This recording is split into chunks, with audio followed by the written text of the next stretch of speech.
நம்ம இன்னைக்கு பார்க்கும் பொழுது இந்த வழிபாடுகள்னு வரும்போது ஒரு உச்சிதமான நாட்கள் என்ன நாட்கள் அப்படின்னா இன்னைக்கு, நாளைக்கு, மறுநாள் அப்படிங்கும்போது ஒவ்வொரு ரூபத்தில் நம்ம அண்ணாமலையார் திருவண்ணாமலையாரை நினச்சாலே முக்தி கொடுக்கக்கூடிய எம்பெருமான் ஈசனை வழிபடும் பொழுது மாபெரும் வெற்றிகள் கிடைக்கும். இதில் இன்னும் ஒரு பாதி பேருக்கு தெரியாத ஒரு ரகசியம் சூட்சமம் என்னென்னா, இந்த கிருத்திகை மாதத்தில் வரக்கூடிய, அதாவது கார்த்திகை மாதத்தில் வரக்கூடிய கார்த்திகை நட்சத்திர பௌர்ணமி அன்னைக்கு தான் கார்த்திகை தீபம் ஏற்றுறோம்.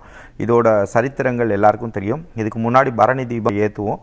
அதை நீங்கள் உங்கள் வீட்டில் என்ன வசதிகள் உண்டோ இந்த வசதிகள் படி உங்களுக்கு எவ்வளோ முடியுமோ அவ்வளோ விளக்குகள். பட் என்னோட ஒரு ஹம்பிள் ரிக்வெஸ்ட் என்னென்னா, ஒரு 27ங்கிறது வச்சுக்கோங்க விளக்குகள். அது ஒரு அகல் தீப விளக்கு. அதில் ஒரே ஒரு நெய் தீபம், பசு நெய், சரிங்களா, நாட்டு பசு நெய் தீபம் ஒன்று ஏற்றிக்க வேண்டியது.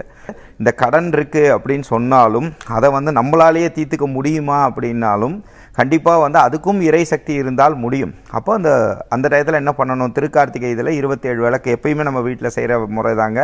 அதோடு சேர்த்து ஒரு நெய் தீப விளக்கு ஏற்றுங்க. அதே மாதிரி சின்ன ஒரு விஷயம் என்னன்னு கேட்டிங்கன்னா, சில பேர் வீட்டுக்குள்ளேருந்து வெளியே ஏற்றுவாங்க. அதை விட வெளியில் ஏற்றிட்டு வீட்டுக்குள்ளே ஏற்றிட்டு வாங்க.